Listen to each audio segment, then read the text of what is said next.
Gracias, Presidenta. Bueno, desde luego, adelantar el apoyo del bloque al proyecto y pedirle permiso para insertar lo que me quede pendiente, Presidenta. Mire, la primera cuestión es aclarar sobre un concepto que fue vertido reiteradamente por la oposición, y es que en estos años no se avanzó en la idea de integración.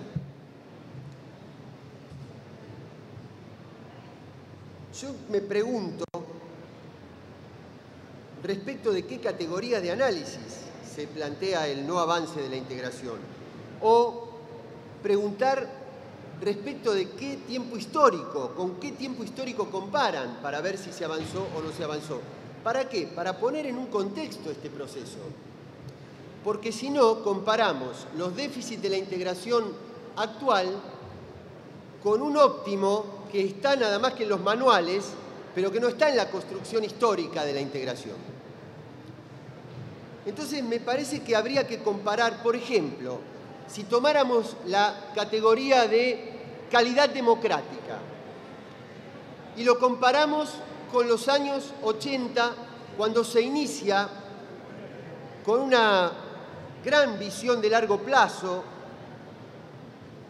con una gran visión estratégica de los presidentes Alfonsín y Sarney, pero en ese mismo momento en Chile gobernaba Pinochet, en Paraguay gobernaba Stroessner. Entonces, hubo grandeza política en el planteo inicial, pero había un contexto y en términos de construcción de poder, esa grandeza no impidió que después viniera la ola neoliberal en la Argentina y viniera Collor de Mello en Brasil. Por lo tanto, tampoco es un proceso para comparar diciendo aquel era un mejor momento. ¿Cuál era un mejor momento? ¿El momento de Bucarán o de Lino Gutiérrez en Ecuador, con el estallido económico-social? ¿Cuál era? ¿El de Sánchez de Lozada en Bolivia, que tenía paradójicamente la misma dificultad que tiene el actual presidente, Evo Morales, para hablar el español, pero no porque su idioma de origen fuera el de un pueblo originario, sino que era el de las universidades anglosajonas que lo habían colonizado como presidente y como miembro de la clase dirigente de ese país? ¿Cuál era el mejor tiempo? ¿El tiempo del Caracazo contra el segundo Carlos Andrés Pérez en Venezuela? ¿Cuál era el mejor tiempo? ¿El de Fujimori en Perú? ¿Con qué tiempo histórico comparamos? Otra categoría de análisis podría ser los indicadores económicos sociales. Y entonces, si tomamos ejes fundamentales como los déficits públicos, los niveles de endeudamiento, otra categoría de análisis podría ser la calidad de vida de la población, y tomemos el ingreso de millones de personas pobres a las clases medias de sus respectivos países.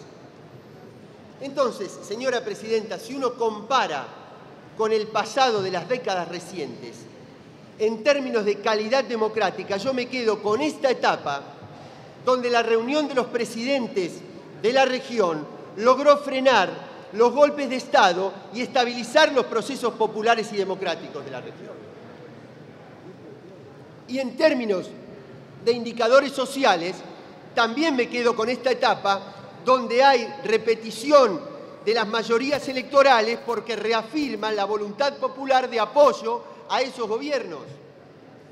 Y si hay un hito en la calidad de la integración, es noviembre del 2005, cuando la región estratégicamente decidió desacoplarse del desplome del capitalismo financiero internacional en unidad. Entonces, señora Presidenta, puede ser que haya algunos déficits institucionales, puede ser que haya algunas escaramuzas comerciales transitorias, pero esas no son las categorías fundamentales. La categoría fundamental es la felicidad de los pueblos. La categoría fundamental es la fase del sistema de poder mundial. Y desde ese punto de vista, desde la calidad de vida de los pueblos, desde la inclusión social y desde la capacidad de América Latina de incidir en la agenda internacional, no hay otro momento más avanzado de la integración regional. Porque por algo las políticas centrales de América Latina son sostenidas por agrupaciones que se van ensanchando como la CELAC, como el Grupo de los 77 más China, como el G20 o como los BRICS, a partir del respaldo que nos dan los países fundamentales a la situación financiera de nuestros países. Entonces, ¿con relación a qué es que no se avanzó en materia de integración, señora presidenta? Segundo punto. Así como, y tomo palabras del diputado Larroque, así como hay dos proyectos de país, cada proyecto de país tributa a un determinado modelo de integración. Cuando la integración la hacen los mercados, ¿qué necesidad tiene de quejarse el poder? Por eso no hay escaramuzas comerciales, porque la libertad de mercado y de empresa está garantizada. Y los gobiernos de los 90 garantizaban una integración, entre comillas, sin conflicto, porque el eje de la integración estaba en los mercados y no en los pueblos. La alianza del gobierno era con el poder económico y sometían al ajuste social a sus pueblos. Los años 2000, esta etapa plantea otro modelo de integración, otro modelo de alianza, donde los gobiernos populares hacen alianza con sus pueblos y eso genera cierta conflictividad en los sectores comerciales. Pero la conflictividad de los sectores comerciales es transitoria y lo que es permanente y real y lo que se debe consolidar es la alianza con los pueblos para proteger el empleo y proteger las industrias nacionales. Porque no se puede ir a una supranacionalidad desde sectores productivos y tejidos sociales nacionales débiles. Por eso no hay contradicción entre protección de determinados sectores industriales para proteger el trabajo y la alianza social con la integración. Desde luego que hay sectores que le van a imprimir conflictividad desde los medios hegemónicos para crear un clima adverso a esa integración. Pero en esa integración es la que creemos. Yo no creo que eso implique una pérdida de calidad de la integración. Creo que al contrario, es lo que mejora y le da estabilidad en el tiempo y sostenibilidad social a la integración, que es no la alianza del gobierno con los factores del mercado, sino del gobierno con los pueblos, aunque genere algunas conflictividades en los mercados. El tercer punto, señora presidenta, son las contradicciones absolutas que tenemos con algunas miradas de la oposición. Voy a tratar de resumirlas, porque el concepto, la idea es, vayamos a un acuerdo general antes de fijar el día de la elección.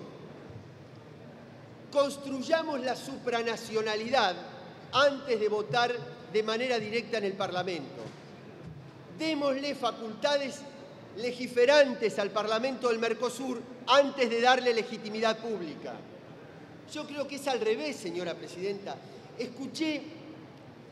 Ya lo había escuchado en la comisión, en el plenario de comisiones, el presidente de uno de los bloques mayoritarios, diciendo que le hubiera gustado ir a Paraná con la presidenta, junto con los bloques opositores, a decirle a Brasil, este tiene que ser el día que nos pongamos de acuerdo para votar todos juntos en el Mercosur. Señora presidenta, vive en un mundo de fantasía.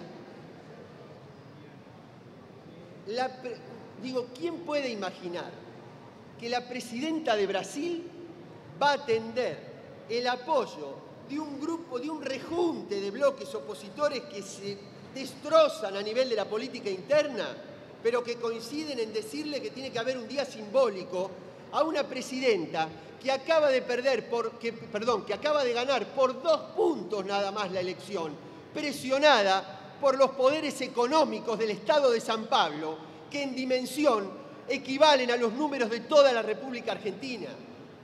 Señora presidenta, la supranacionalidad no se construye desde un acuerdo superestructural, no es una decisión superestructural, es una construcción política Y si no se puede por el acuerdo político, como no se ha podido hasta ahora, lo que hay que hacer es conmoverla desde el hecho social de la expresión de la voluntad popular para exigirle a los otros países que sigan el mismo camino.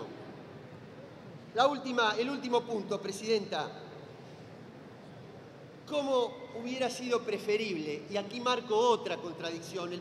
Un diputado de un bloque, de una alianza, planteó casi textual, porque lo anoté cuando lo escuchaba, cuánta grandeza hubo en otros momentos y cuánta mezquindad en esta discusión pequeña. ¿Sabe cuál fue el párrafo siguiente? Que este proyecto tiene el objetivo de darle fueros para que se refugien los funcionarios de este gobierno. El que denunciaba la discusión mezquina en lugar de hacerla con grandeza. Pero claro que a todos nos hubiera gustado la grandeza. Por ejemplo, legislar sobre una integración en política de medicamentos. Por ejemplo, legislar para que cuando un obrero de una fábrica, de una firma multinacional pasa de un país a otro, su hijo pueda estudiar en la misma escuela, en un mismo lugar, en un mismo nivel y con un mismo idioma. Que un estudiante se pase de una universidad a otra con las mismas incumbencias. Que podamos pasar a un país a otro como pasamos de una provincia a otra de nuestros países. Mire si tiene cosas para legislar el Parlamento del Mercosur. Mire si no sería mucho más grandeza discutir esos ejes de integración que discutir las mezquindades por las cuales se oponen quienes dicen estar de acuerdo en lo conceptual. Señora Presidenta, toda esa grandeza, toda esa discusión que es cierto que está pendiente para mejorar la institucionalidad del Mercosur, se va a hacer de mucho más calidad con un Parlamento popular que con el Parlamento con representación indirecta que tenemos. Muchas gracias.